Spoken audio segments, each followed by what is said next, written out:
Welcome back to another episode of the CRL Podcast.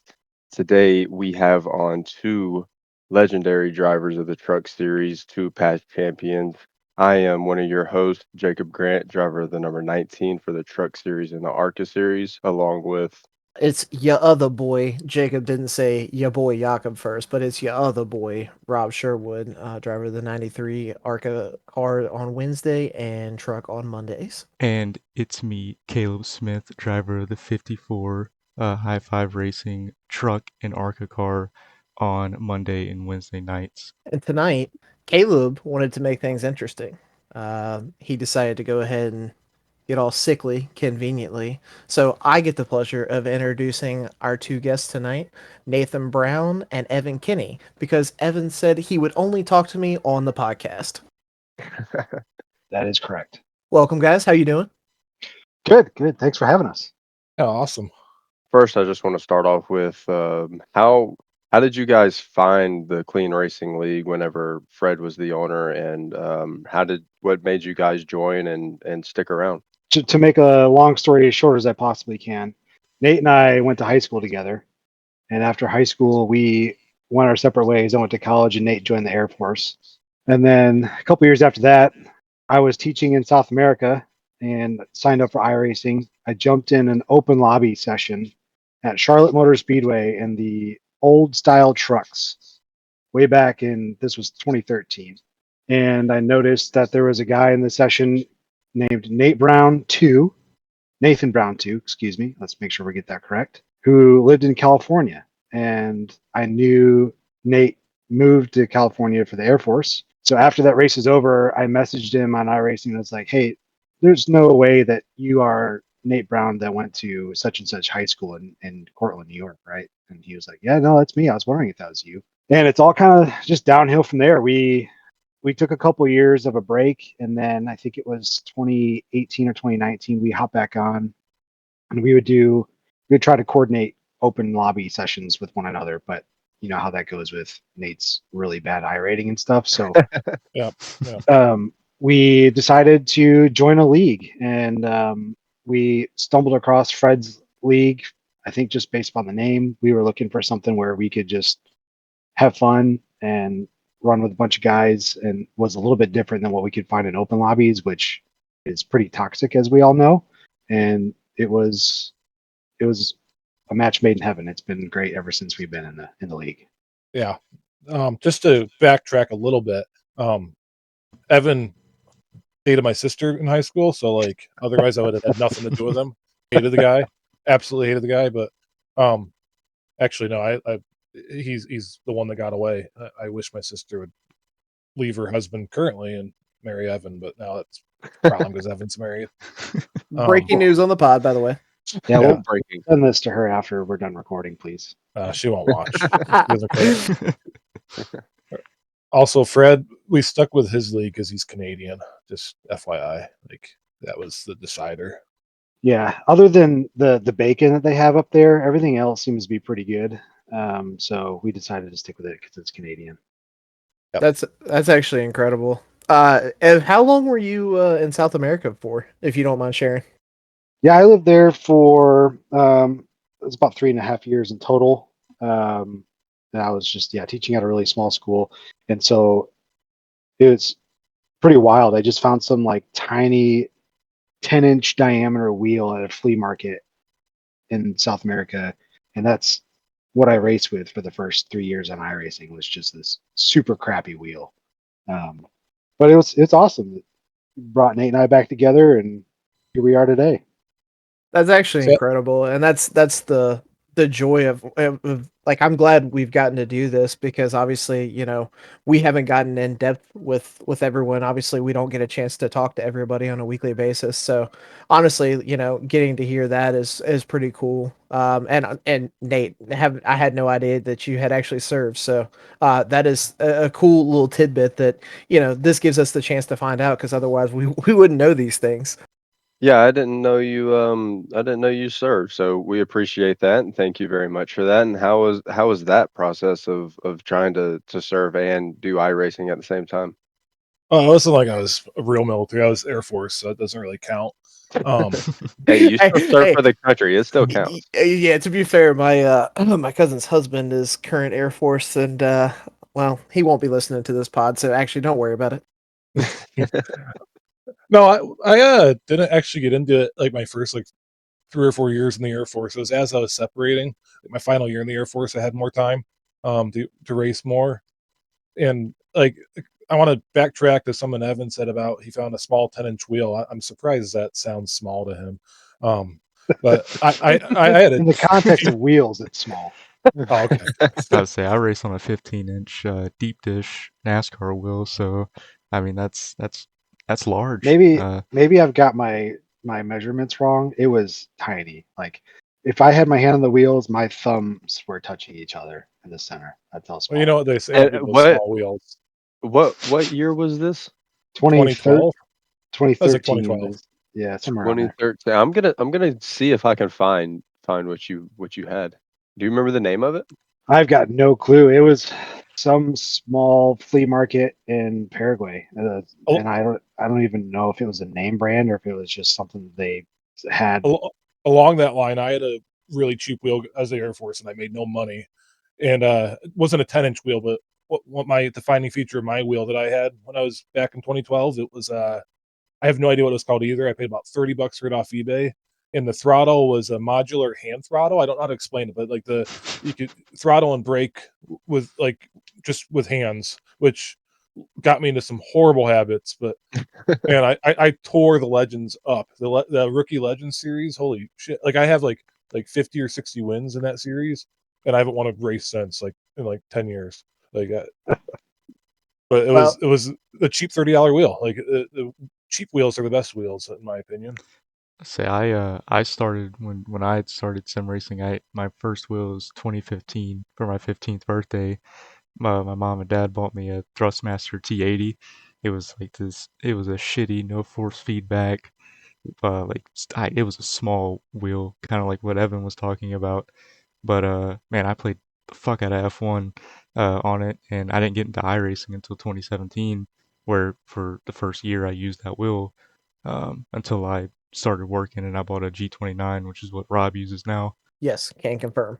Kind of piggybacking on the equipment, I kind of want to bring it back a little bit more to the league side, or the iRacing side. So, I know we talked about the toxicity, and you guys are 100% right, and it's why we've kind of talked so positively about the league. I'll never forget, I ran an official race at Charlotte, I guess 3 years ago, and I remember running for the lead and got loose on the corner, and I was in first place at the time. Second place was right behind me, and I got loose, overcorrected into the wall, and he didn't have time to check up, and so he ran through me, and we wrecked. And oh man, I mean, he spent 5 minutes fussing at me on the radio, and I told the guy, I was like, "Hey, I'm sorry. I didn't mean to do anything. I promise we're racing for first and second. I'm not trying to ruin both of our races." And the dude just kept going and kept going, and at some point, it's like, man, I can't do anything other than apologize. And if that's not good enough, then I don't know what to tell you. But it seems like there's a lot of that in officials, and so it's been,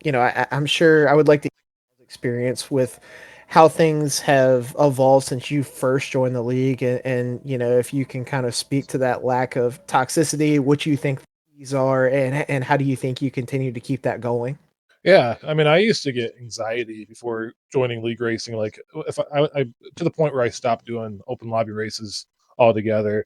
Like, the amount of toxicity in the open lobbies is just brutal. So, like, just being with like the same people every single week and forming relationships, like, it takes the pressure off you. Like, you're allowed to make mistakes with our current group and not get like what you went through, like just getting cussed at. Like, it takes the anxiety away. Like, racing should be fun. It shouldn't be something you should be anxious about doing. Like, as long as you give your best effort and you're not wrecking every single week, no one's gonna bitch at you here. I mean, like, I bitch at Evan, but like that's because he deserves it. But otherwise, no one's gonna bitch at you here. Like, if you like, it's just a nice group of people that we get to like. It gets heated sometimes, like, but otherwise we all get past it and we all get along great. Like, I know Evan didn't bitch at me; he just didn't talk to me. That's even worse, man. Yeah, I'm sure we'll get to that eventually, but just piggybacking off of what Nate said, it's been super refreshing, and I think it's really been the only reason I've kept iRacing, just because you just don't need that negativity in your life. And there's been times over the years where there's been people that have entered the league that have tried to take it down that route, and God bless Fred, he would just boot them straight out the league, and just anybody associated with that person. And that kind of power in that situation is a great thing, and it's kept the league in a really good spot. And Nate and I are in a couple of other league Discord servers, and it's just a night and day difference what we see in ours versus what we see in those. Like, we won't name any names, but just ripping into one another in the other servers is just so bad. And it's just like they've just carried over the open lobby stuff into Discord servers where it's even worse. And it's really nice to be a part of something that is not like that at all. So it's been really good. Yeah, and I was gonna. I'm sitting here looking at the all-time stats, and Nate, you have 142 starts, and Evan, you have 140. So obviously, you guys like this league and like the environment here. Nate, you're fourth all time on starts list, and Evan, you're fifth. So that's out of there's 7 pages worth of drivers, and I have it filtered at 50. So and you guys are at the top. So you guys are definitely legendary, and you're both two past champions. Do you remember those seasons and how those went? I don't remember Nate's, and I'm not even sure that it really happened. Based upon how he did the last season, it may be fake. That's so, that's so true though. It's been such a long time. It's really hard to recall them. I remember the second one more than the first, just because there was a lot of controversy around it, where I got wrecked in the championship race and ended up winning by one position. So I remember that one more than the first one. And those were both back in the day before the playoffs existed. So it was just a cumulative over the season points. Whoever had the most won. So to be in that type of situation and still win by 1 point shows that even back in the day, the competition was pretty intense. But yeah, both really great times. Yeah, I guess I'll speak to mine a little bit, because it does seem like you can look at me now and be like, well, that competition must have been horrid back in the day, because Nate's 20th in points and whatnot. And truth is, 21st. 21st. Yeah, thanks. The truth is, maybe it's more stiff. The competition's more stiff, amongst other things. But there's good drivers back in the day too. When I first joined the league, everybody gets in that mode where they just want to prove themselves. Like, you feel like you got to, like, you see a bunch of new guys now join the league, and they just want to, like, this is why I'm not winning races, or like, I want to prove myself, right? So, like, I practiced religiously, right? Like way more than I should have. It's spreadsheets going, Excel spreadsheets. I've installed some of them. I was on the, like, for Monday night races, I was putting 3 or 4 hours of prep in. Like, uh, so I feel like no one was practicing harder than me for the races. So when I won my championship in season 8, it was just a culmination of all the practice and work I put in. And then I'll be honest, I haven't been practicing, which I don't think I could get to that level anymore, because you guys are all really good, and it would take 4 times more practice than what I used to. Like, so it's one of those things where I'm glad I had the window of success I had, and now it's just fun to just be part of the league, running 20th versus competing for a championship. It just takes a lot of work. Some guys are naturally quick and don't need to work as hard. I'm one of the guys that need to work hard, and I worked hard for a few seasons, and as you guys know, I'm lazy. I don't work hard anymore, and that's where we're at. So We won't say lazy. You just, I think you selectively place your energy in the right places. You know what I mean? You just got to pick and choose. yeah, Yep. yeah. I Yeah. don't feel like I'm that far off. Like the thing is, back when I first joined, if you're in 15 seconds behind Evan, you're going to finish third at Atlanta, right? Like, now Evan runs 7th at Atlanta, and I run 15 seconds behind him, and that puts me about 23rd. Right, there's about 20 other guys that can fill that, like, gap. Now, like, so you could have had a off day in the past, like, and there isn't as many guys that could fill the spots in between, because it was still a talented league, but there's just not as many guys to make you pay for being off. But now you're a 10th off, and like he's qualifying last season, a 10th off was the difference between qualifying in the front row next to Ross or qualifying 24th, right? Like it was frustrating at times. It's like I'm so close yet so far. So like it's Yeah, just speaking of the qualifying times, I know at the on during the championship race from like well, I think it was like fifth or sixth all the way down to like 18th or 20th were separated by less than a tenth. Yeah, it feels like stuff that you'd see at almost like a super speedway. yeah, and these aren't super speedways, so it's insane to me. But it also Yeah. is a testament to we have a good mix of drivers. It's super competitive right now. Yeah, Yeah, I that's think the league's going in a great direction. yeah. I was just gonna say that's really the only difference from the early seasons when Nate and I joined versus now is like I would say when we first joined, it was a lot more top heavy. Like there was a couple of guys that would just crush everybody every week, and now it's like I think we saw it last season. We didn't, well, I guess Lane, but we don't really have repeat winners very often. So it just shows that on any given week, if somebody makes a small little mistake, it's anybody's game. Yeah, and I 100% agree with that. And Lane, it was weird to see how dominant that season was, and then this season, I mean, for him to only win, I guess, the one race, it was pretty wild to see, and I think it's a testament to multiple things. One of which is, yeah, I mean, from top to bottom, I think you're exactly right. I think guys, there's more, higher level talent coming in almost, by the week. Um, and it's honestly, it's interesting because I think at some point, one time or another, I think we've all wanted to find that secret to iRacing of, I wonder what this guy does that makes them so good, or I wonder how I can get better, something along those lines. But I think it kind of speaks to, even the conversation that was had in the Discord earlier about overlays. I mean, you've got guys that put in tons of practice, that's what makes them good. You've got guys that have enough experience on the sim that they know what's good and they're true to themselves and they just maintain that level of consistency and they're good.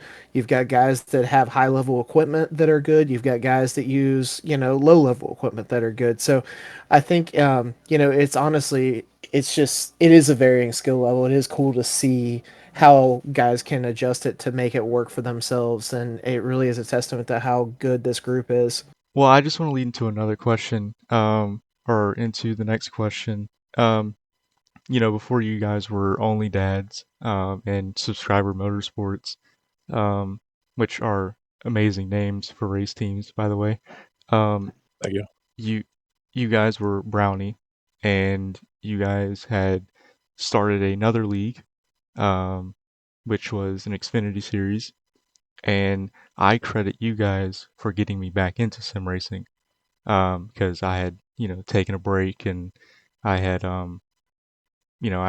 Jacob knows I go through my spells where, I'm like, all right, I've had enough of this. I don't want to do it anymore. But I credit you guys for getting me back into it, and getting me back into CRL, and like all this other stuff. I'm forever grateful for you guys, for starting that league and allowing me to kind of get back into the swing of things. And I don't think I would I don't think I would be associated to CRL, in the way I am if it wasn't for that league. Um, and I know we don't do it anymore. But it was a good core group of guys, and you guys did a really good job of that. And how did that come to be? And because it had a lot of overlap with CRL. I know you guys stopped racing CRL for a bit, or at least Nate, I know you did. What happened there? Yeah, I mean, I don't mean to steal every answer from Evan, so feel free to interrupt me whenever, Evan. But I guess from like my perspective as far as like the CRL went, like when Fred wanted to get step down, it's a lot of work running a league, and Fred got tired as he should. He ran it for like 4 years, and he wanted to step down. He kind of wanted to. He was trying to look for someone to give it to, but we didn't really want to take it over, which isn't how the league started. I guess I'm out of order here. We wanted to race 2 series, and when we started the Thursday league, like we kind of wanted to branch off, but we didn't want to like take everybody from the CRL with us. We wanted to still be associated. Like we didn't want to screw Fred over initially when we started the Thursday league. So we tried to keep a close relationship. But my wife didn't. Well, not my wife, but like I didn't want to leave my wife with the kids 2 nights a week. So that's why I stopped racing on Mondays a little bit. But like I also wanted to support Fred and the Monday league, so I still helped him with the league website. And I try to, I guess I try to keep everything as closely branded as I could, so we weren't stealing any Monday drivers. And I like the strategy was we'd have 2 full-time leagues because I don't know. I guess the thought was if we had 2 full-time leagues, we could have a place for drivers to grow into like the Monday league. Thursday league was supposed to be more of a stepping stone, if that made sense, but like it never really took off and blossomed into that. But like it was just a nice casual Thursday league for a while.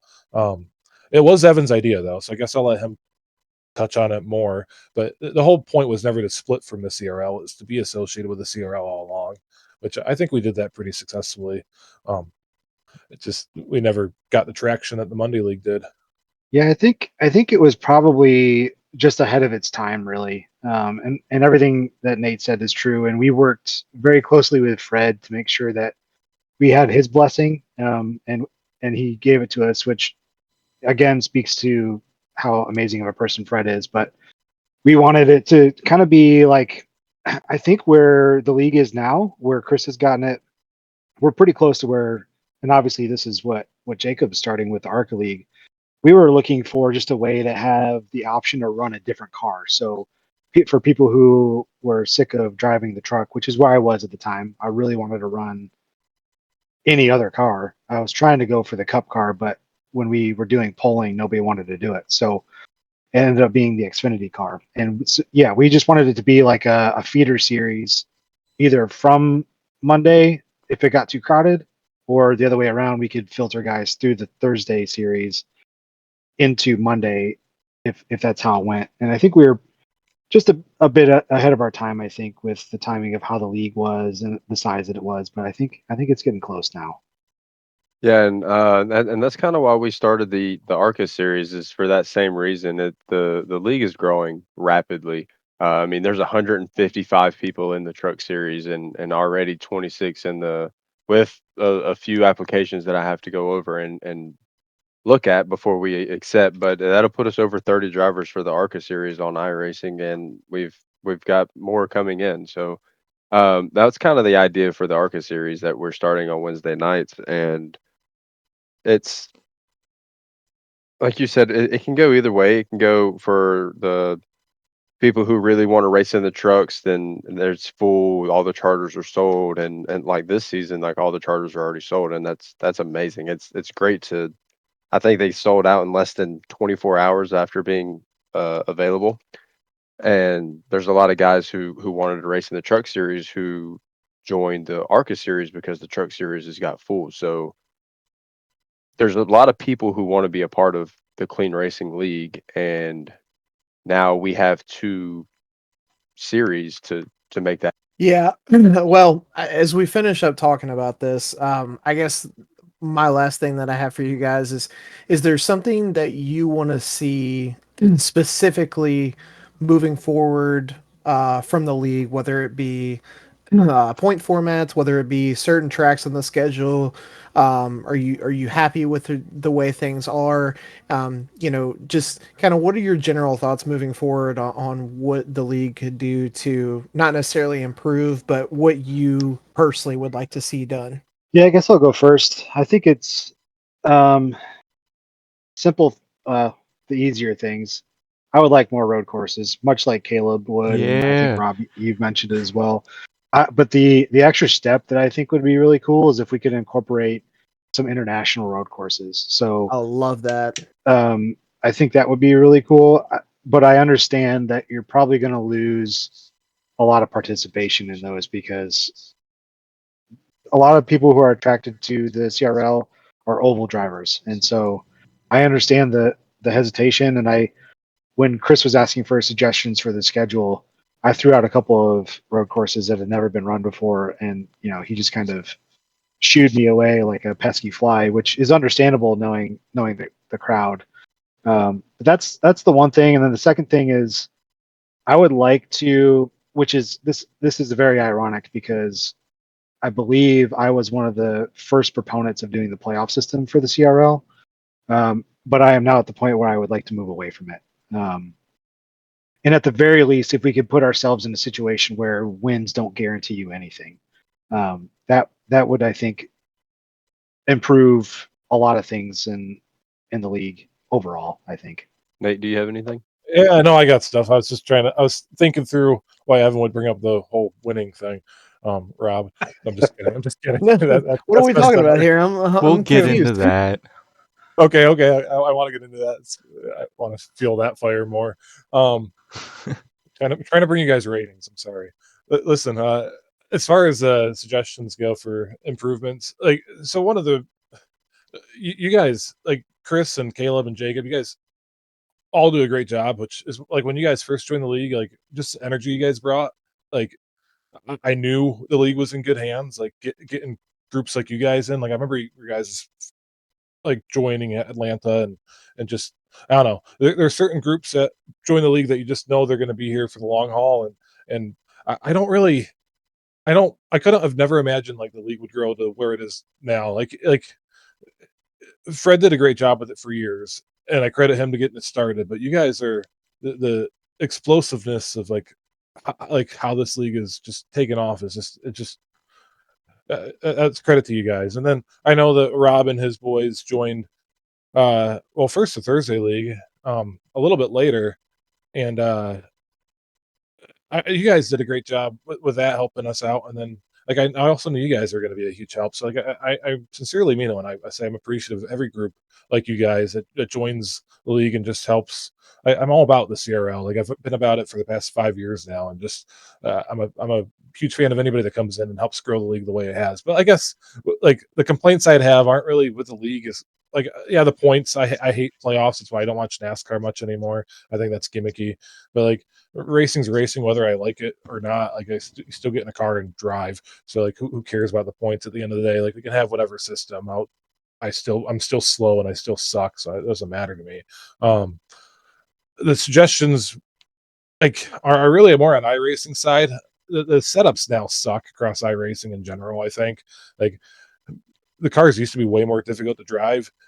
They're still difficult to drive to a point. Like that's why I'm 21st every week. But like they're difficult to drive because it's hard to find that extra tenth of a second to be up in the top five versus like before, like the trucks were so sideways off a corner. You go to North Wilkesboro and you have to do every trick in the book to stabilize it under braking and take wheel it on exit because it's just going to wreck on you every single corner. And like I miss that sort of setup, if that makes sense. So like some of that's just like maybe we could go to some open setups or not just open setups to bring in like McConey setups or some other setup shop and run better setups. I guess these setups suck. That's just my 2 cents. I But think I think the that's setups who suck. makes this. I think that's who makes their setups for the trucks now is McConey. Well, yeah, McConey Yeah. makes the fixed setups, but they're way more stable than like an open setup. Like if you do like an open lobby race and you're trying to be competitive, like with open setups, they're so loose, and that's because loose is fast, right? Like you can find another couple tenths of a second driving a car on the edge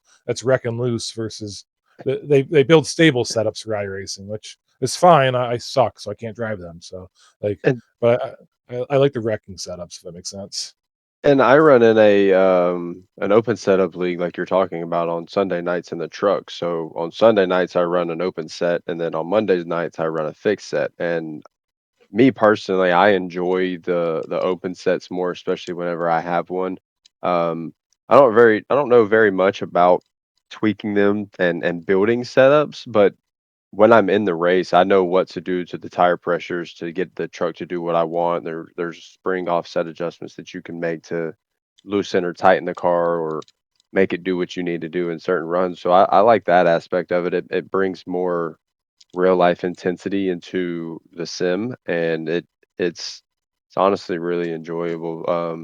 So I like the idea of maybe not having an open setup league, but stray away from running the fixed setups that are built for certain tracks.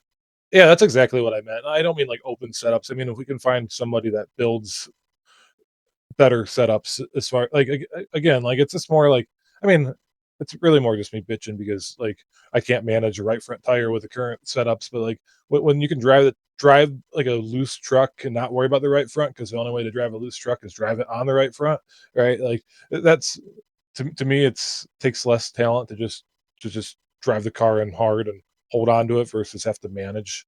I hate car management. I Yeah, just like sending it if that makes sense. yeah. But at the same time, though, with the fixed setups, everybody's on the same thing. So at that point, it's driver ability. So I think that's the ultimate reason why it stayed fixed or it is fixed. In my opinion, I think that's why. But yeah, I mean, I agree. I I can think do that's fixed. part of it, but also Yeah. I think that the other part of it is time.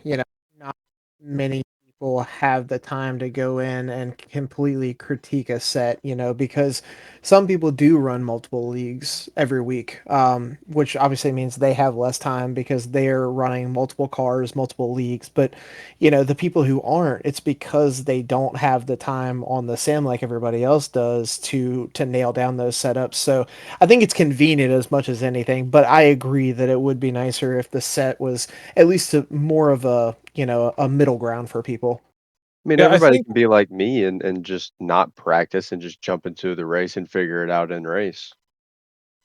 That's I guess what basically I'm where Nate and I are these days with it's having kids and whatnot. It's like we don't get any practice time throughout the week anymore. So it's all we get is what's for the league practice time, and that's what we get to learn the setup.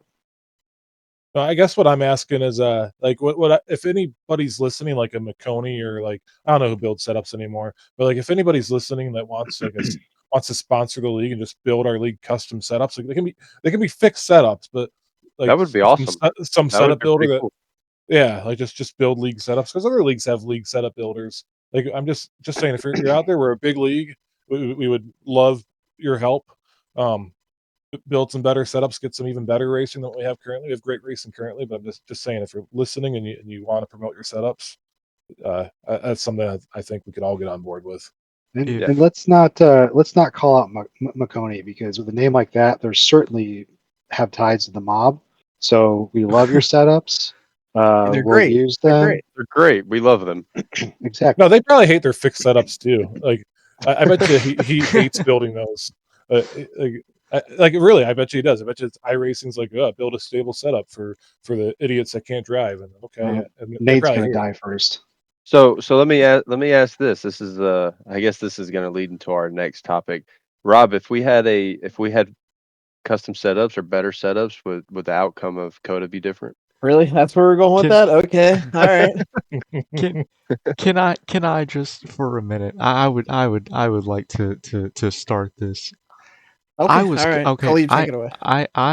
I was the commentator for that race. Me and Joe, from OSRN. We were, we commentated the whole season, and I was very excited for Coda. I was talking to Evan throughout the week, about what times he was running, where he was running. We were talking about what gear he should be in and all the other stuff. I was also talking to Rob about what he was doing. So my money was on either one of those guys to win that race. Not me. Now, not absolutely not. You fucking suck. And so, but on road courses, on ovals, you sure, but on a road course, you still have a lot to learn. Rob was quick, but you had Evan who managed that race very well. Did a very good job of defending and I've done plenty of road course racing with both Rob and Evan. Had plenty of good battles with Evan.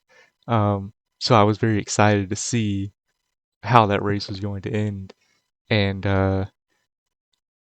you go into the double left-hander, and we're on board with Evan, and then you just see the nose of this '93 truck appear, and then it just keeps getting closer and closer and closer, and then at that point, Evan's already turning into the corner. Um, I'm gonna be honest, I wasn't very happy. I wasn't the only person that wasn't very happy. Um, but yeah, I guess now that I've set the scene, uh, how did that go? Obviously, I personally loved that Coda layout. I ran a lot of laps for that to get ready for it. I knew that that was a good opportunity for me to move forward. But more so, I just had fun racing the track. That new short shoot into the shortened backstretch was honestly such a fun time. That set of corners just to set that up, and I had personally tried to really watch my off tracks because I knew that when you needed to push, you could save those off tracks for that point, and obviously I got myself behind the eight ball. I put down what ended up being a halfway decent qualifying lap, but it wasn't nearly good enough. I don't think people really understand how insane Evan's lap was that he put down. I think it was a 39 flat, which is blistering around there. So I I did exactly what I knew I would do, even though I had practiced multiple times and practiced going out on a 2 lap run and what I wanted my breaking points to be and everything like that. So I got behind the eight ball. I ended up pretty much being stuck around fourth to fifth place most of the first stint. And funny enough, I was backed up nose to tail with Lane was in front of me, Parker was behind me, and into that double left-hander, I noticed Lane had gone wide to the right to set up for the next corner. Obviously it's really hard to pass at those road courses, so I took the opportunity to jam it in there. I stayed tighter to the corner, but we both made it off the corner. I think maybe he was on the rumble strip, but we fortunately both made it off the corner. But I knew it was an aggressive move when I made it, and of course, when I did that, I saved it for later. If that's necessary and I need it, then I can make it stick and it'll work. So I had that in my head. I tried to undercut, get out in front of Ross. I think I was super conservative coming to pit road because I did not get out in front of Ross. And so I was on 3 lap older tires than everybody. But I noticed that as we went longer in that run, I was starting to, I was like 3 seconds back with 10 laps to go. And I'm thinking, okay, just stay in it. We've got a chance here. And then I stopped shifting to first gear coming out of the last corner. I stayed in second to kind of protect my rear tires. And I noticed that it started making dividends and I was catching Ross. And 1 lap to go, or 2 laps ago, I'm sorry, Ross finally made a mistake, which it was the first time he had done that all night. And for somebody who does not claim to be a road course racer, I was so impressed with how he drove that. But I knew how much I had cut the gap down to the guys in front of me. And I actually didn't even realize it until I went back and watched. But the heavy braking zone right before the the set of corners that we're now talking about, I had really sent it in there, and I think I closed the gap by 2 or 3 tenths.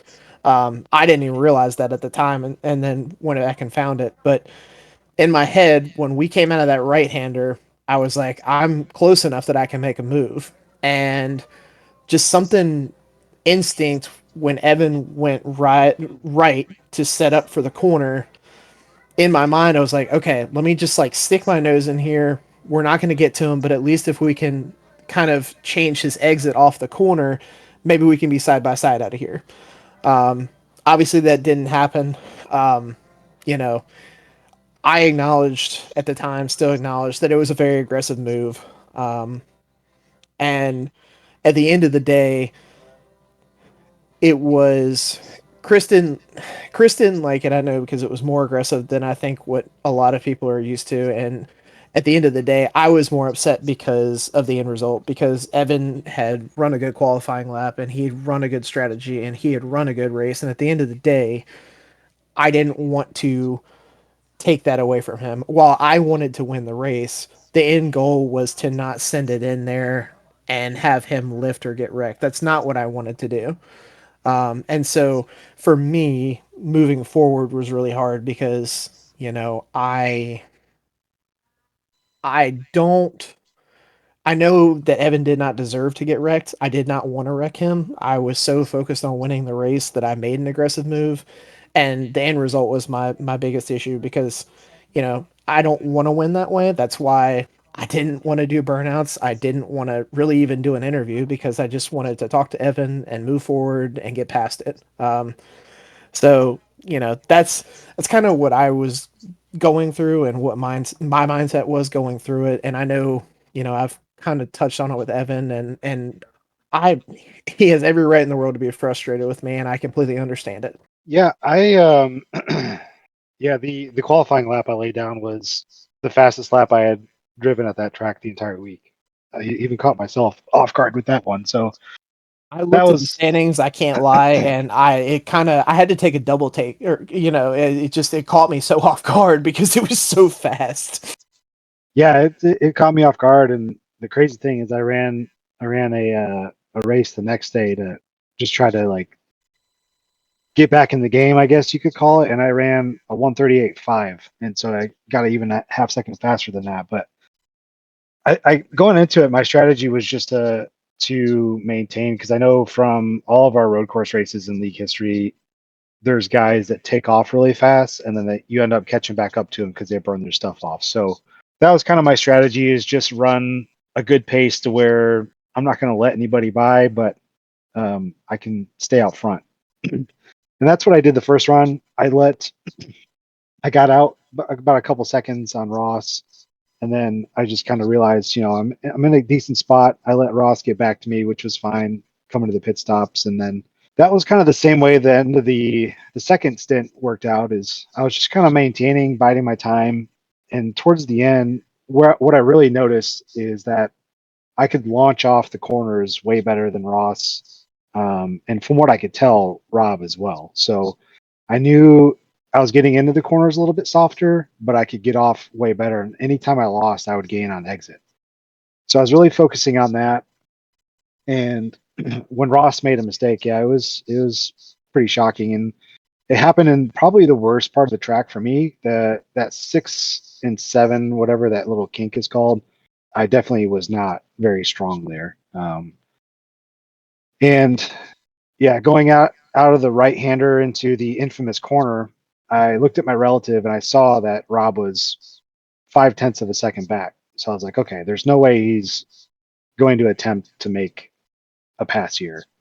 So if I just take the corner like I always do, and I'll get off the corner really well, maintain what I've got. But then I had a pretty strong feeling that there was going to be either a move from Ross or Rob in the last lap, because I do think at the end they were both a little bit faster than I was. So I knew that I had some work to do to keep it, but I was expecting it to come on the last lap.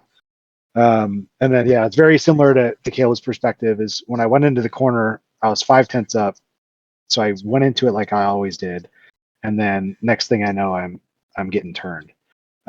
So it was definitely frustrating. I think the thing that I'm most frustrated about is the win in advance thing. Like, I think if we were in that same scenario and that wasn't part of the playoffs, maybe Rob doesn't make that same move. I know winning is huge. I know everybody wants to do it. I wanted to do it, but maybe in that scenario it doesn't play out the same way. So yeah, it was definitely disappointing. Frustrated for sure. Don't hold anything against Rob personally at all.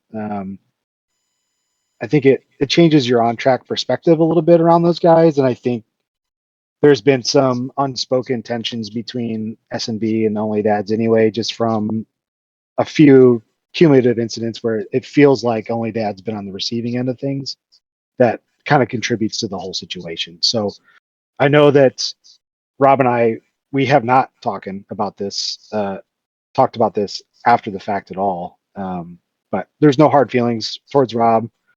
No hard feelings towards really any of the SMB boys. It just kind of changes your perspective a little bit on track.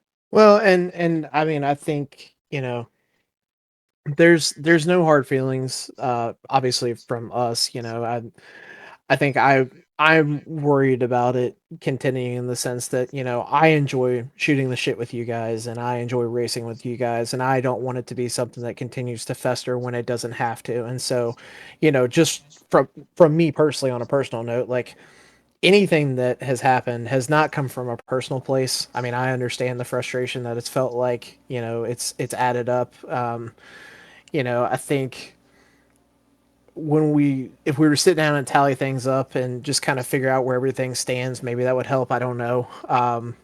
But I don't want it to be a situation where anybody's keeping score more than the other person or whatever. And that's why, Parker had reached out to me after Atlanta and apologized. But the one thing that I wanted to make clear is, when I got into you at Coda, I felt like it was not intentional. It was a mistake on my part where, I made an aggressive move and you got the bad end of it. And I apologized and I wanted that to be okay and for that to be enough. Well, if Parker does the same thing and apologizes, I can't ask for anything more than that. And so, there's no hard feelings for me moving forward. And that's why I tried to make it clear that, I think I was even open, and you guys had seen it in the chat that I would take whatever consequences came from it, and you even said yourself, it changes on track perspective, and so even if that means I don't get as much space from now on, I can't say that I'll live with the consequences and then be mad at those consequences. So like just from my perspective, I'm fine with y'all knowing at the end of the day, I mean, you guys can take the information for what you will, but like there is no hard feelings on my side. I respect the hell out of you guys. I enjoy racing with y'all, and I don't want y'all to think that I'm going into a corner actively looking to screw you guys over, because that is, I may make a mistake, but it's not targeted at you guys, and I hate that you guys feel like you have been on the receiving end of that more often than not. That's all I can say on that. Listen, Yeah, I'll speak up now a little bit, and I just want to say some of this is my fault. The tensions between the teams, because I joke around a lot, but I'm kind of an asshole too. And I do like kind of fanning the fire, like when Rob, when you got into him, the first thing I said was that fucking asshole Rob, and I definitely made Evan more pissed than he should have been, and I That did the same asshole. thing. I did the same thing with Evan and Josh a couple weeks ago. Uh, so I don't help, and I do want to. Well, everything I do, everything I say on track, like racetrack, like it's usually between the team, and I don't mean for it to boil over into like tensions in the league. I know that's not good for the league. I've helped run the league. I respect the hell out of all of you boys, and the shit I say to Evan to get him riled up is largely just shit I say to get him riled up because it's fun to get him riled up, and he's a grown ass man, so he can take responsibility for his own actions. So uh, I think everybody's, well, for the most part, everybody's fine. Uh, I think I think a couple weeks off will help everybody's on track perspectives change, as Evan was saying, with different on track perspectives. But I don't think anybody hates each other personally. I think Yeah. we all respect the hell out of each other. So I think we'd all go for a beer if we were living together. Well, not living together, but you know what I mean. Whoa. I'll live with you, Nate. Yeah, I'd no, live with you too, Diego. I get what you're saying. I get what you're saying, and I agree. And I would hope that if there is any lingering things between anybody, that we can get it figured out. Because I know Chris doesn't want it. I don't want it. I know you guys don't want it. It makes it less enjoyable weekly to worry about whether somebody's having thoughts about you, about how you race, or what they view you as a racer, as a person, whatever that looks like. So. Yeah, no, I appreciate you guys, and I just want to make sure that y'all understand that. and we appreciate you as well. And there's no hard feelings from me towards you or towards Josh or anybody else on your team. And I will clarify, I don't think that what happened at Coda was intentional on your behalf either. That's never, well, I wouldn't say it was never a thought that I had, but when you give yourself some time and space to think about it and you look back at it, I don't think it was intentional. I think it was just an aggressive move gone wrong. So Listen, the whole entire race I was watching on TV because I was too much of a bitch to race too. Like I was watching Joe's broadcast. One of the reasons I just to backtrack, one of the reasons I was a little bitch and didn't want to race with you guys is like, you know how frustrating it is to be Evan's teammate and watch him do like a 139 in practice sessions. You're like, great, I'm a second off him. Yes, yes, I know. Turns out a second off him would have been a top 10 finish, but like, how the fuck was I supposed to know that? Like, right? Like, I race on the same team with the GOAT Caleb Smith of road courses. So it is very frustrating. I completely understand. yeah, I just would rather not do it than get embarrassed. But like, I would have been okay. I wouldn't have been up with you guys. But regardless, I say all that because watching the whole entire race, and I'm watching Evan drive into the corners like a little bitch. Like he's lifting so early, like because Ross is having to brake so hard to stay off him. Though. Like because I keyed up the mic, like I'm trying not to distract him, but I'm on Discord like distracting him anyways because I like to fuck with him. And I say you're getting into one really soft, and that was the only braking zone I was actually really paying attention to. Ross was like gaining like 3 or 4 truck lengths into one. He was getting a huge run off compared to Ross, but I'm like. Luckily, Ross is the nice guy and isn't going to wreck him. But like as soon as Rob took second, I was like, Evan's going to get himself dumped here. Yeah, Like, fuck that guy. Yeah, you got to no, watch out around the 93 of Rob Sherwood sometimes. I saw it coming. Like I saw it coming. It was kind of Evan's fault.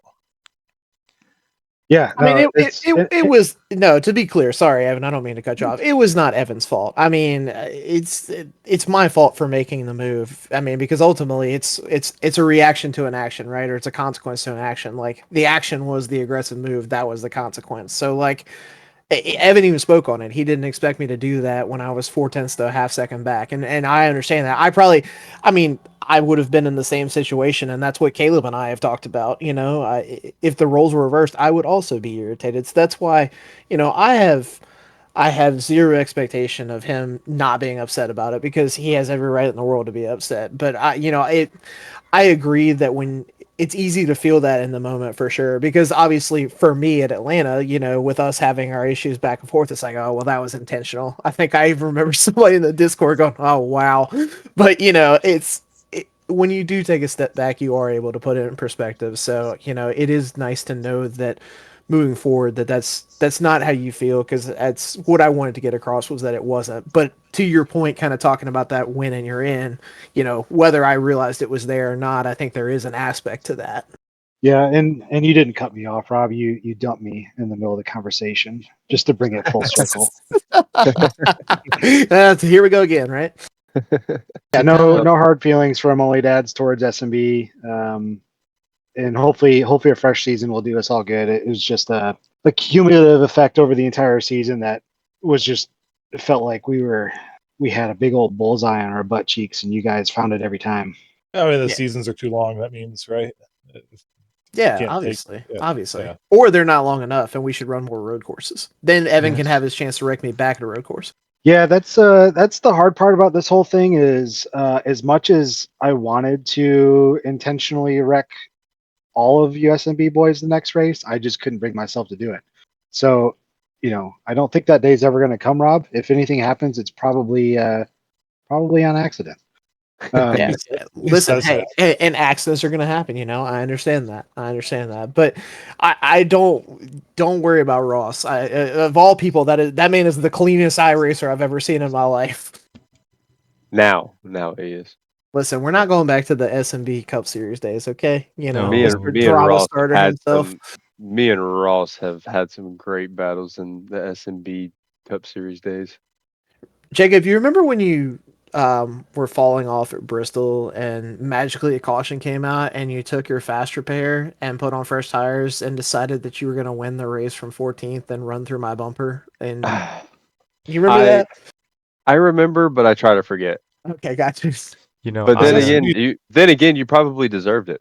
Well, yeah, that's probably true too. you know, I remember running Was that the series that I joined that one Sunday race? I joined you guys for one race, and I kept meaning to join more. That was lights out. That was what we tried to bring back, and then I realized why I didn't miss running a league. Yeah, it's a lot of work. Way too much effort. I much prefer to let Chris do all the work, and I just say, hey, sure, I can help you with that. And to switch over to real life motorsports, I'd like to bring up the fact that Kyle Larson almost swept the weekend on the NASCAR side. Yeah, I'm not sure what Josh was more upset about this weekend. Sam Mayer turning Kyle Larson, or the fact that FanDuel wouldn't let him parlay a NASCAR or a Kyle Larson sweep this weekend. I was gonna say, he swept the weekend, truck race on Friday where he was super quick. Corey Heim having his truck constantly cutting off on him. I don't think he would have won that race if his truck kept cutting off. Oh no, Corey Heim was definitely the best truck in the field. Oh yeah, absolutely. And oddly enough, he had the same issue in the Xfinity race in the 24. So just a shit weekend for Corey Heim. But Kyle Larson wins Friday night Truck Series. Saturday dominates the race. And then Sam Mayer happens with the green white checkered. Almost turns Kyle, loses the race. Justin Allgaier wins, and then Kyle Larson wins on Sunday for the Cup Series. He would have only been the second driver to pull off a weekend sweep, like all three races, since Kyle Busch did it back in 2010 and 2017. And that's my other boy, Kyle Busch. Oh, good. The Cal and Kyle show over here in the Grant Design stable. Whoosh.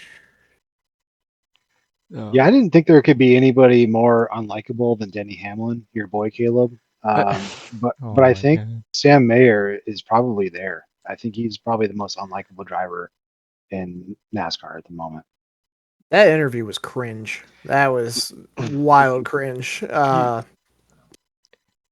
You know what's crazy? You go to the Lionel store. You go to the Lionel store, which is the people that make the NASCAR diecast. There's one in Concord, and I think there's one in Nashville now. But if you go to the one in Concord, they have a bargain bin, whereas like diecasts that are like older and they can't sell them, so they'll sell it at like a 30%, 40% discount. There's always either Sammy Smith or Sam Mayer diecast in those fucking bins, and there's a whole bin dedicated to Sam Mayer and Sammy Smith, and it's just they Nobody nobody wants that likes stuff. them. Nobody. I don't even want them. Yeah, I it's got much so deserved. Yeah, the only reason I used to root for Sam Mayer was obviously because he drove for Junior Motorsports, but now I obviously just do not care, and I honestly just that was not cup caliber what he did on Saturday. That was unimpressive. I was gonna say I haven't watched NASCAR in a few years, but these names are just so abstract to me now. But like, was it like a Rob move or like I don't understand? So Sam Mayer decided to launch before Kyle Larson, starting behind Kyle Larson, lifting his rear wheels up off the track, and it just completely messed up Kyle Larson's start, and that's what allowed Justin Allgaier to get out front. And kudos to Justin Allgaier, by the way, for winning 2 in a row. I'm it would a have been big three. Junior Motorsports fan, so See, that's a name I remember, which means he's been around for a long time because haven't watched in a long time. This Allgaier. I was actually joking with Josh this weekend because he's a big Larson fan, and he's not a huge Justin Allgaier fan, and I kept telling him, if you really think about it, Allgaier is just essentially the Kyle Larson of the Xfinity series, and he's like, "Shut up!" And I was like, "No, you think about it. That man should have won so many more races, but he ends up just doing something to fuck himself." mhm. And it was kind of poetic justice that then Allgaier is the beneficiary of that, and then Larson goes out and wins on Sunday anyway. So I guess that's my cue to shut the hell up. Yeah, I think Blaney's luck at Homestead specifically is pretty wild. Like the guy has dominated there year after year and has never won.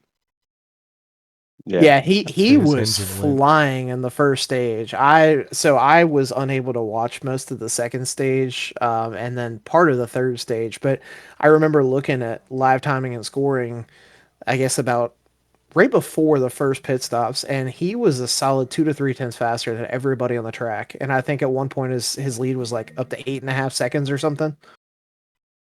It reminds me of like Harvick at Atlanta, like back in like 2014, 2015 with Rodney Childers. He would get like these half track leads and he'd never win a race. Like 4 or 5 straight Atlanta races, he'd go and he'd be half a second a lap quicker, like which is so weird at a track like Atlanta. and then a caution would come out with like 2 laps to go, like Those like 5 or infamous 6 of like water the race. bottle cautions. Yeah, I mean, which is kind of what turned me off from NASCAR is watching. Like NASCAR thought like people hated drivers dominating. I love seeing drivers dominate. Like the Jimmy Johnson era before Harvick was great, and then I watched Harvick dominate and not have nearly the success because NASCAR got obsessed with debris cautions. Like there's this. Maybe it's better now. You guys have to tell me because it's been a few years, but like it's for the longest time they would not let drivers win races off speed. It had to be after a green white checkered, or like it had to be with 10 to go. They throw a caution. So like hopefully it's gotten better now where guys can have huge leads and win and just be the fastest car and win off speed. But like back in the day, it used to be like that and it was fun. And then they started messing with it. Um, I don't know. Maybe people will like the wheel to wheel action and they like that Well, caution with 10 to go. with the current car that they use now, like it's hard for them to really just break out and have those big leads at almost every single track. Like I remember with the old car, not the I don't remember what gen it was. Wasn't the one before the next gen car, but it was the one before that, the high horsepower, low downforce cars. Those those were the races that you would get drivers who could manage their tires and actually drive a race car. Those were the ones that got out front and dominated, but you don't really see that much anymore. I was I was going through the YouTubes the other day, and NASCAR, they upload all these classic races. I think that it's a YouTube channel they started, it's like a YouTube or not YouTube, NASCAR classic races or something, and they just uploaded like a whole bunch of races, and it was a 2012 race at Michigan, and I think Marcus Ambrose had qualified on pole, and just the how quick those cars were compared to what they are now, uh, and the fact that they were skewed sideways going down the backstretch. Because Yawed it, out is what oh, they like to call that. oh, I'm sorry. But yeah, no, they were yawed going into the corner at like 209 miles an hour, which is insane, considering that was about 13 years ago. We'll probably never see that again, which is unfortunate. Uh, because I mean that was really like the peak time, because Oh, that's when. I'd argue NASCAR took a step back in like safety. They slowed the cars down, so they should be safer now. But like I keep hearing the guys having concussions and getting taken to the hospital with injuries and stuff. Back in 2013, the cars are like you were saying going 209 miles an hour, and no one was getting hurt. Like at least it felt like it. Maybe they weren't talking about it publicly like they do now, but like Yeah, I don't think it was being talked about publicly. People were getting Yeah, hurt, but no. they weren't talking about it. There was points in time where like you would see Junior would get in wrecks, and he would be in the car with his finger in front of like his helmet, like doing like vision tests under like red flags. He'd be doing that. So they were definitely getting hurt, but they weren't talking about it. Now it's kind of a bit, they're a bit bigger with it. They don't want, they don't want people getting hurt, especially with what happened with Kurt Busch. He'll probably never drive a race car again, or a cup that's car. unfortunate. It is. Um, Yeah, he just did the race of champions with Travis Pastrana. Yep, I actually just watched that the other day. yeah, It's good to but see him back in the car. Yeah, it was. He was wheeling that thing. I mean, I know he didn't, advance, but that was really cool to see. And that was my favorite year in NASCAR. Was I think it was 2015, or it was Harvick and Kurt Busch on a team together, and they were both driving for Stuart Haas. And I remember they go for a while. They'd go track to track and they'd run 1-2. I mean, it was always Harvick out front and Kurt second. But in my opinion, at that time, those are the two best drivers in NASCAR. And to see them on a team running 1-2 like every week, it never finished 1-2 because again, fuck NASCAR and their debris cautions. But they ran 1-2 so often that season. It was just fun. That was just such a good. There's a good few years where there's some good drivers out front, and it just seeing Jimmy Johnson's demise back in that time frame and seeing the Stuart Haas car step up and run well. Like, that was such a fun team to watch. All the It's drivers they had on there. it's crazy to hear Nate talk so positively of Kurt Busch, because whenever we talk about Kurt Busch in the OnlyDads Discord, he is convinced Kurt Busch is a serial killer. I think he That- is. No, I think he is. Like, I think I agree with you. You can finish, but I'm just saying I do think he is still. I think he's a great driver, but I wouldn't trust my wife alone with him. okay, as long as that hasn't changed. Well, it. I am glad he at least did the race of champions and everything. That's always fun to watch. Um, but I don't think we'll ever see him in a stock car. If anything, it'll probably be a truck. Um, but I don't think he'll do that. Um, but yeah, so that was the NASCAR weekend, and we're gonna shift to China, and we're gonna go to the F1 race. And this Oh is my yeah. cue to leave. Because he knows fucking nothing about Formula One. We're gonna Okay. change that when we do as we get further and further into this podcast. I'm gonna get the new F1 game. Well, I'm gonna get on there and I'm gonna learn as much as I can about it. to be fair, Jacob also probably needs a little bit more US friendly start times. And I think once we start getting those, like maybe at 9 a.m. on a Sunday morning, he might be more willing to tune in than go back and watch I the recording. I'm gonna be honest with you. I work 11 to 13 hours a day. Um, so those are the only times I really get to sleep in, and I wake up about like 9:30 ish on Sunday Jacob, mornings. Jacob, So I'm trying to throw you a freaking bone here, okay? Jacob, And Jacob, we need to be clear. There's a refined taste that comes with liking F1, Yeah. and Jacob's just not quite there yet. yeah, I Yeah, was like like, I gotta stick my pinky out while I'm drinking coffee now, can all that can shit. we work on me getting better I wear my Tux at at night. road Like, it's course very race? helmet. I Sorry. mean, I feel like both things can be true. You can do both things. with Formula One racing. I mean, listen, all you gotta do is just watch the highlights. Me Yeah. and Rob were talking about that.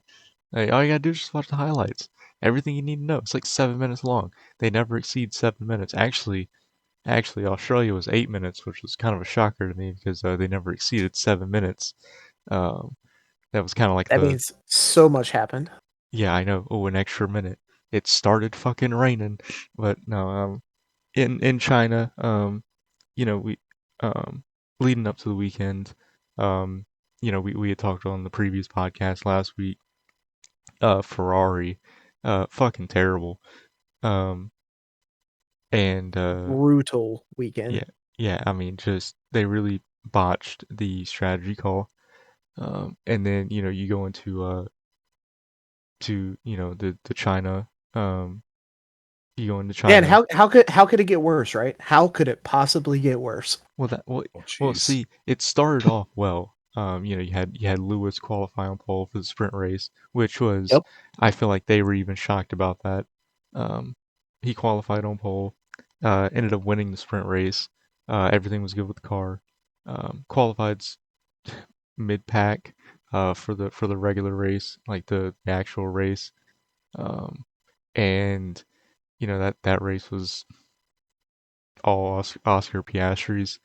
Um, then you had Norris finish second.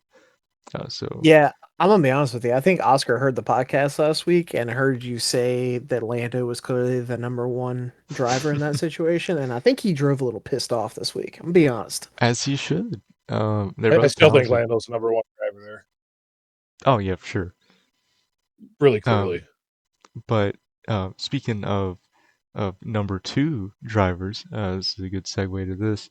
How about Liam Lawson? What a Oh boy. guy. Um, Yeah. yeah. So another non-point scoring weekend for him. Finished Well, 11th. congrats to him. He got a promotion, right? I guess. I mean, Yes, he definitely got a promotion. so he gets a promotion to Visa Cash App Racing Bull Formula One team, whatever they call it, the Racing Bulls. And Yuki Tsunoda is going to move up to that second Red Bull seat. Moved down. Next to move down. I'm sorry. He's going to move down to that second Red Bull seat with his temporary teammate Max Verstappen for the Japanese Grand Prix. which is Yuki's home race, which is always good to see. I personally believe, and Rob, we kind of talked about this a little bit. He scores points, or hell, even finishes on a podium. That seat's 100% his. There's no way. There's no way in his first race, um, he does anything like that, and you don't let him have it for the rest of the year. You hate it for. Well, I don't, but you hate it for Liam. 2 races in. I think that's the shortest. Uh, Red Bull run. I mean, you had Gasly, which was like half a season. Then you had Albon fill the seat. Um, Listen, what? I got a hot take for you, Caleb. That Red Bull is the worst car in the garage. Max Verstappen's just that good. So I don't think Yuki's gonna. Hey, I don't whoa, think whoa, any of whoa. these drivers are that bad. I think Verstappen's the best driver in the world by a country mile. Even if Like, it's not the worst car in the garage, it's got to be the most terrifying ride you in the have so garage. many drivers come through that. Like Chico did good for the British racing team or whatever that was called, what BWT or Force India or whatever the hell that Yeah, was. Oh Force yeah, Force India, India. Racing Point, all that. Yeah, Yeah, Chico did good there. Alex Albon's doing good at Williams. Like Liam Lawson did good in every single series leading up to that. Daniel Ricciardo did good, like in Renault or whatever, and then he decent in McLaren. But Norris is also probably the second best driver in the world. Like, so it's hard to compare. Like, the good drivers come through that Red Bull seat and they fell flat. Like, and Chico was second in points like for a couple of years. Like, he didn't forget how to drive. That car just got worse, but Max just carries it. Like, I'm telling you, that car is not good. Like, that's not a good car this year. It's just disguised by a good driver. It's just Evan putting down a lap time a second, a lap faster at Coda. Max does the same thing to the F1 grid. So he's hiding a lot of flaws in that car. Like, I so Yuki's gonna do worse than Liam next week. Like, book it. Like, Liam's gonna finish in the points, and Yuki's gonna finish 18th. Just calling that now. I think Yuki will do good. I think this is going to be his one opportunity, because Honda is if I'm remembering this correctly, Honda is leaving Red Bull. Um, once Honda leaves Red Bull, Yuki's gonna go, because that's the only reason why Yuki's there. It's the Japanese connection. That's how he got the Racing Bull seat. Um, but I mean, I think this will be good for Yuki, to kind of show that he is deserving of that opportunity. Because I mean, Yuki has gotten so much better than when he first started. I mean, I, he's got a temper, but I mean, he also made a lot of mistakes, but he's getting better. Scoring points. Um, of course, his wing just kind of came apart during the Chinese Grand Prix. Um, so unfortunate there, but what's she gonna do? So let me start by saying Yuki absolutely deserves to be in the second Red Bull seat alongside Max. I think my source of frustration comes from the fact of I can't really figure out what the priority for Red Bull is because last year they it felt like they were just punting the constructors by leaving Checo in that seat, and it seemed like sponsorship was the driving factor behind that. Okay, so we fast forward to a year. What they're doing now is essentially what they should have done last season because it made more sense for them to put Daniel in that car for the second part of the seat, give him his farewell tour to Formula One, let him know that this is your last half season of Formula One, not the weird exit that he got in Singapore where it seemed like they didn't want to confirm that he was going to be gone, but yet everybody knew he was going to be gone.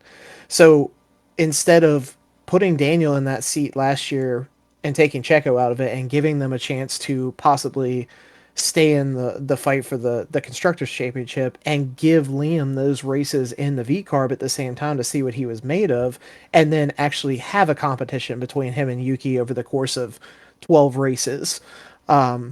They left it as is and they put Liam in the V carb for what 2 races because it was in his contract that he had to be in a Red Bull seat by X amount of time.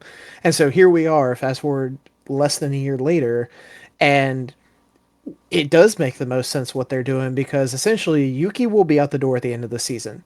So it gives him an opportunity to be in a top seat for the rest of the season. It gives Liam a time to go back to a seat where he's not going to have as much responsibility and as much pressure and find his form. Now, you could make the argument that he's not going to find his form for the Red Bull seat itself if he's going to a car that he's more familiar with. But aside from that, it's good for his mental, for his confidence.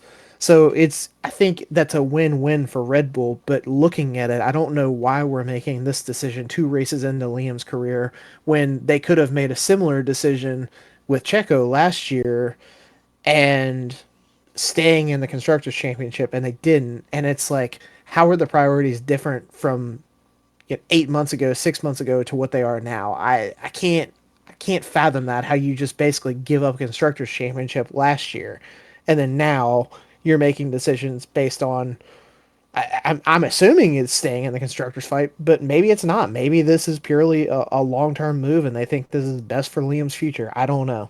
I think they're I think one of those things that decisions that are being made aren't really to make sense for Liam's future or for Yuki's future. I think they're trying to figure out just how good Max is. I think everybody thinks Max is good, but like I don't think the team knows how good Max is. I think they're just shaking down the Red Bull car because I think what happens is you swap Yuki and Liam, and if Yuki comes in and runs horribly in Red Bull, they know they got a real problem on their hands, which is the car is horrible. Like, and as soon as Max leaves for Ferrari next year, like they're going to be dead last in the constructors championship. But if they can get on top of it early, like they can see how horrid the car is by bringing all these drivers through that car.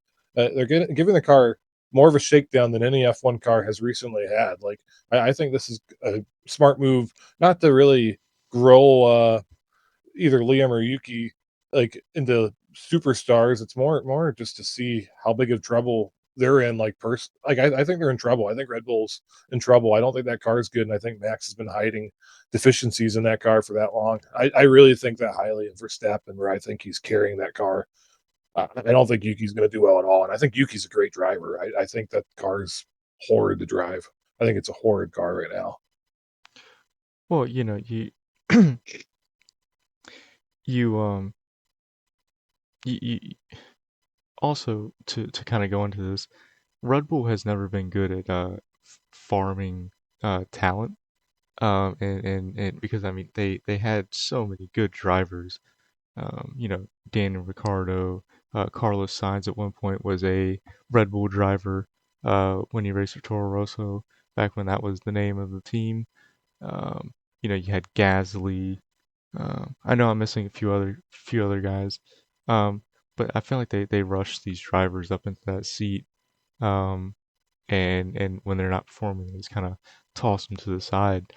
Uh, but also another thing with Red Bull, they only have like 4 year like they're really good, they're gonna dominate, and then they fall off. And I think we're starting to see that fall off now with Red Bull, because the early 2010s, it was all Red Bull and Sebastian Vettel um, for 4 seasons, and then fell off, and they really never got back to top tier in the constructors and the drivers championship um, until 2020, 2021, when Max was putting the pressure onto to Lewis. Yeah, I mean, I think that's a curse of having the best driver in the world. Like, because you saw it back like in NASCAR with like RCR and Dale Earnhardt. As soon as Earnhardt died, the team started struggling. Like these good drivers mask. I keep saying it. Like I don't think Red Bull's going to fall off as long as they have Verstappen. But like I think it just encourages them to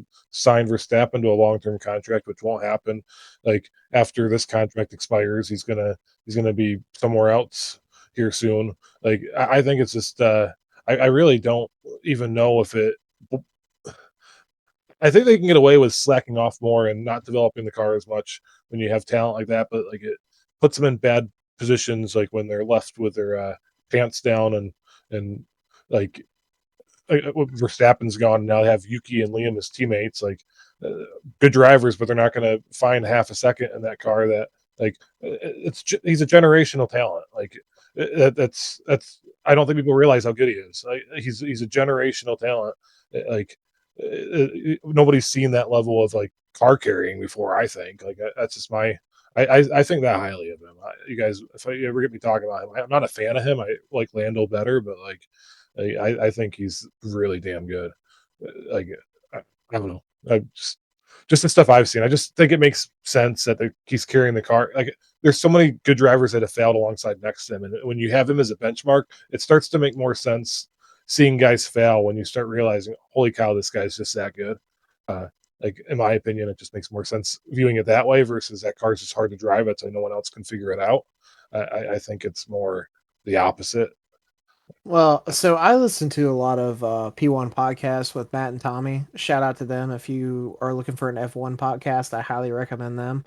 But they've talked a lot about, you know, that car and how tailored it is to Max's driving style and his needs. But the one thing they've also touched a lot on, and I think it's 100% accurate the more you watch it, is Max is just able to do things with the F1 car that a lot of people aren't. And then it also helps when the car is tailored to his driving style. But I mean, Red Bull really does have probably the fourth best car on the grid currently. And I think it speaks to A, how good Max is, and then B, how different his driving style is when you look at the disparity in how the two Red Bull cars perform, basically. So the fact that he's dragging the cars to these finishes is it speaks to how good he is and why he will go down as probably one of the best. Actually, not probably. He will go down as one of the best F1 drivers ever.